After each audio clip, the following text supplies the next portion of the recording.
Today we're going to have an unusual video, not just because I'm recording on top of a horse, but also because I'm going to talk about the very first case ever recorded of a toxic effect of use of ivermectin that was used on skin. So topical skin use of ivermectin, which unfortunately resulted in death of that individual. This was published last year in China, I believe, and the way this story started is because I was just checking what's the latest news on published science on ivermectin, and first I saw this report on a blog by a doctor, oncology doctor, where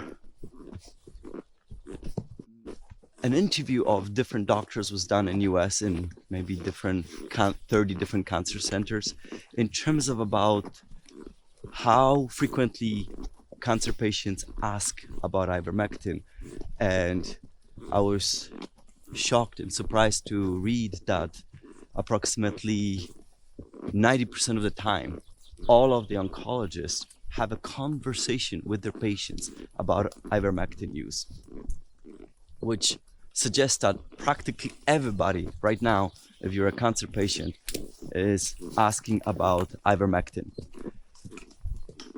And the doctors in general are discussing the fact that everyone is talking about it, but it is from a scientific point of view, in terms of human use, completely unsubstantiated. And then this led down the path to the article that I will discuss with you right away. First of all, though, my name is Dr. Mikola Rashik of Merogenomics, and let's get going on this. And that I wanted to let you know that clearly interest in ivermectin is massive amongst cancer patients. Then I saw another article, which the reason why I want to tell you, this was an article, a review on whether ivermectin is recommended or not in use of gynecological cancers. And the take-home message was obvious no. This was not a surprise because literally we have no human studies. So that's not a surprise. I'm not even sure what's the point of writing articles like that, because there's nothing that you can glean there from published literature. That's the biggest issue. We have no human work. There's only one clinical trial going on right now, which I do report on in my videos as well. And otherwise we only have cell studies, right? But what really struck me is that at the beginning of that article, one of the authors mentioned that we as oncologists all have to grapple with loss of patients because they chose to use ivermectin over standard methods of treatment without any substantiated evidence at all. But clearly what it insinuates is that use of ivermectin can be dangerous and that people can die because of this. Now, we don't know whether the author meant because of ivermectin or because of lack of use of the standard methods that would be expected to be used. So that part we don't know, but obviously that comment struck me because it insinuates that use of ivermectin in cancer is dangerous.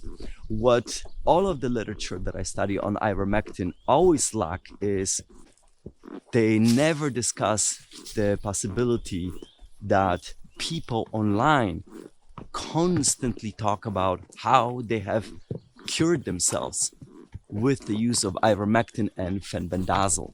That part is missing, and that's never acknowledged in these articles, and that's the knowledge gap, I think, that has not yet been properly addressed. So I only read the negative concept about ivermectin. Hey, we don't have evidence and therefore it's too dangerous, etc. And it is indeed dangerous because this has then led me to check, hey, has there been any published evidence on ivermectin deaths based on that article? And that's when I came across the article that I'm going to tell you. Now, this is a very unusual case in that what happened here is it was an individual who got, I believe, scabies They got scabies because of cat scratch. Hey, let's go. I got a cat scratch, and then normal treatment wasn't working. So this individual, a woman in her 40s, decided to apply topical ivermectin cream. It was 1% ivermectin cream. She would apply approximately 200 milliliters on like a wet pad, and she would glue that on to her wound area. And that's how it started. When she got to the hospital, that's how the story really starts, is that she was unconscious at the time and non-responsive. She was not responding to any typical brain reflexes you would expect. And the doctors had to obviously attempt to save her. Within a week or so prior to her loss of consciousness, and when she was found by her family, she was found with a lot of brown vomit around her. She was starting to feel sick, nauseous. She had stomach pain, and unfortunately that was not enough clue for her to stop using ivermectin at the time. But the point is that the amount of ivermectin she was using, 1% of 200 milliliters daily for about a month, that amounts to about 2 grams of ivermectin that was applied to an open wound. The doctors, obviously, once she was in a hospital, they checked on her, and she had a severe brain swelling.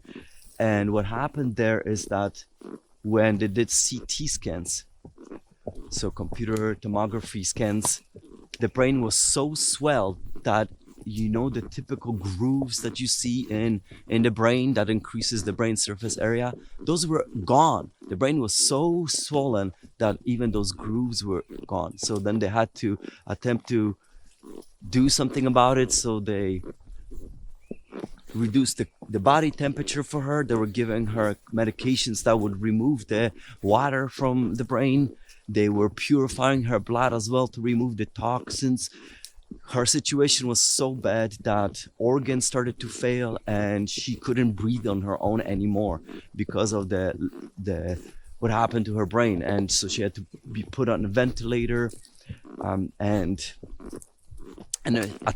she was attempted to be saved. But unfortunately, while other issues that she presented with maybe were being helped, this swelling of the brain, the doctors could not do anything for that despite all these attempts. And then they looked at what happens with the blood flow, and I think that's called angiography, something like that. You put a dye into the blood, and of course it travels from the heart up your neck, the dye, and up to your brain. And they show these images where you can see the veins, the blood veins, going through the neck, but as it entered the brain, you no longer saw the expected tree network of blood vessels around the brain. What you saw, you just saw a dark space, meaning the blood vessels literally were not working. They were stopped from pumping the blood there. And I presume that's because the pressure in the brain was higher than the pressure in the blood vessels in that area, and literally no blood was being delivered to the brain. And in essence, that person was being diagnosed as brain dead.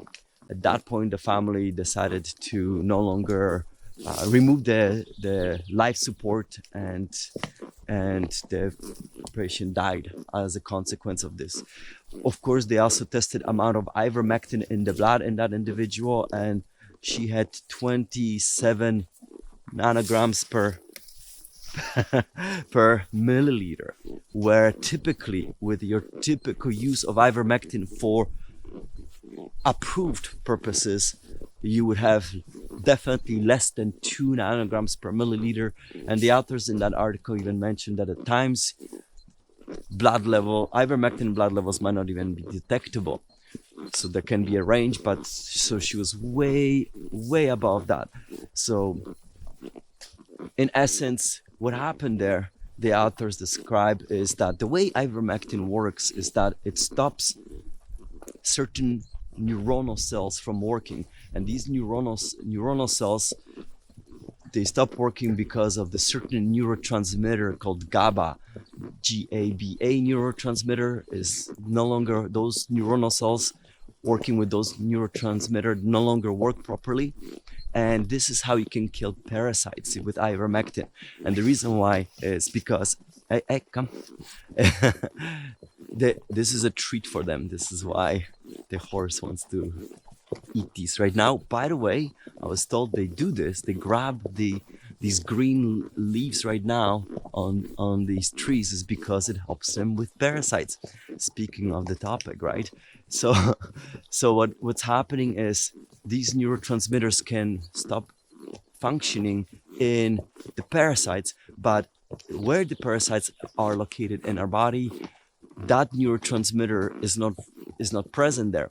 And throughout the body, we use acetylcholine as a neuronal communicational system, versus in central nervous system in our brain, that's where you would see the GABA neurotransmitter. But ivermectin is not supposed to go inside our brain. We have what is referred to as blood-brain barrier. Plus we have a system that even with ivermectin goes through that blood-brain barrier, then there are proteins that would pump it back out.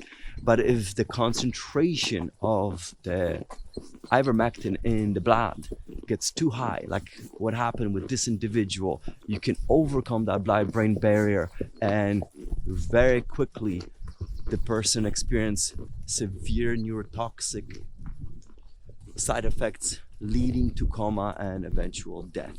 So the take-home message here is that yes, typically everyone says ivermectin is very safe, but in extreme situations, if you use extreme amount, you might actually do something very dangerous and even lead to death. And this was what's unusual about this, that this is the first time this was ever recorded in terms of just topical use of ivermectin. And it shows, and apparently the article even mentioned this might have been a physician who was doing this to herself who died. So it shows you that it's not that difficult for even people who you would expect would know a lot more about the use of medication, can inadvertently do something that is so dangerous. So ivermectin, if a person is deciding to use it against, say, doctor's advice, and this is what doctors are really worried about, and why they mention that this craze about ivermectin right now might be dangerous. This is what they're talking about. It's because if a person uses toxic amounts, it could even lead to death. All right, so I'm gonna wrap it up right here. But hey, please leave a comment, please give a like, please subscribe, please share, and I'll see you guys in another installment in the future. And bye everyone.